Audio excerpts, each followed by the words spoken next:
Bila shaka wote tunafahamu na tunajua kinachoendelea ndani ya kikosi cha Wekundu wa Msimbazi Simba kuelekea dabi, na tamko ambalo limetolewa na Simba kwamba hawatoshiriki mchezo huo wa dabi wote tunalifahamu. Bila shaka kwenye hilo kila mtu anajua, na taarifa rasmi ambayo Simba wameitoa imepatikana kwenye mitandao ya kijamii, wakitoa taarifa ya kuzuiwa na makomando wa Yanga Afrika kuingia kwenye mazoezi yao ya mwisho ambao kikanuni ilikuwa inawalazimu na kuwaruhusu wao washiriki katika mchezo ama washiriki katika mazoezi ya mwisho muda tajwa na husika wa mchezo siku moja kabla ya mchezo, lakini imekuwa tofauti, hivyo wameamua kujiondosha kwenye mchezo huo. Na taarifa za chini na Crescentius Magori amesema hawatoshiriki ligi kabisa mpaka hawa mabwana wachukuliwe hatua. Hiyo haijalishi, lakini nini kimetokea? Pengine Yanga Afrika ilikuwaje mpaka wakawazuia Simba wasiingie kwenye mazoezi? Basi la timu wanalijua, liko branded, rangi za klabu na kila kitu, na maafisa wa klabu walikuwepo.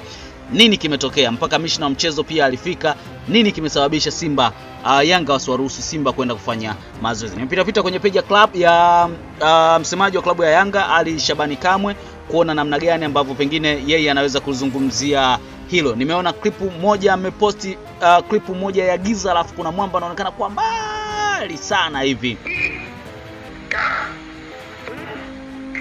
Kuna mwamba anaonekana macho na meno tu kwa mbali, sio kama utaweza kumuona, lakini anaonekana macho na meno tu kwa mbali sana. Mwamba huyu hapa anaonekana macho na meno kwa mbali sana. Alafu Simba kwa maana ya Ali Kamwe kaandika, ogopeni hata mwezi mtukufu jamani, waganga basi zima.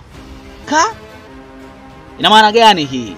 Ameandika hivyo, ogopeni hata mwezi mtukufu, waganga basi zima.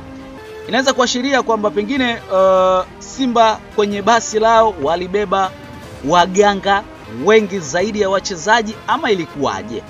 Au Ali Kamwe ameamua tu kwenda nalo kama ambavyo ameamua kwenda na story nyingine mbalimbali, kwamba ina maana story ni kwamba Simba walizuiwa kwa sababu kwenye basi walibeba waganga basi zima. Ina maana hakuwa na wachezaji ama ilikuwaje? Napitia kwenye comment hapa, namuona mwamba anasema kama wanamkubali Ali Kamwe, haya wale tena wenye timu zao.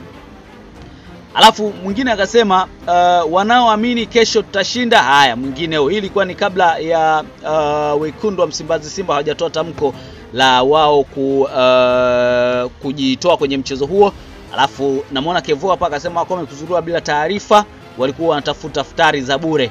Hii timu kila sehemu na kutana na basi lao kama wakimbizi. Basi la Simba limejaa wachezaji plus BM coach imejaza wazee wa timu. Sasa mazoezi ya wazee tangulini kwa Mkapa. Mazoezi ya wazee tangulini kwa Mkapa. Kwa wamezuiwa wazee. Anasema sijui jini watamkabidhi nani kesho. Anasema BM coach yote imejaa vigagula. Nasikia walibeba na mbuzi wazima wawili. Wa nini usiku? Anasema mwingine anasema wewe umeanza tena, akimwambia bwana wewe usahau kwamba uliitwa kamati ya maadili juzi tu hapa. Mmoja akasema waganga shindili. Mpaka sasa Yanga anaongoza 3 dhidi ya Kolo. Anasema unapotosha mashabiki, mtasababisha ligi yetu ifungiwe.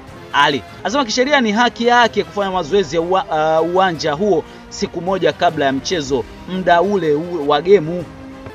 Mwingine anasema haki yake pia huenda na watu wasiokubalika. Anasema sasa muda wa kufanya mazoezi unakataza watu wasiende, alafu ni viongozi wa klabu. Hapo tuambie wewe, idadi ya mwisho watu kuingia kwenye mazoezi ni wangapi? Hapo tutaliweka anasema tuliwawekea mtego ili mle rungu. Acha yajichomoze fuse, kanuni itazungumza. Ndivyo ambavyo wengi wamejaribu kukomenti, lakini Ali Kamwe bila shaka kwa maandishi haya na kwa video hii ambayo ameposti, na maanisha Simba walibeba waganga wengi zaidi kwenye gari kuliko wachezaji.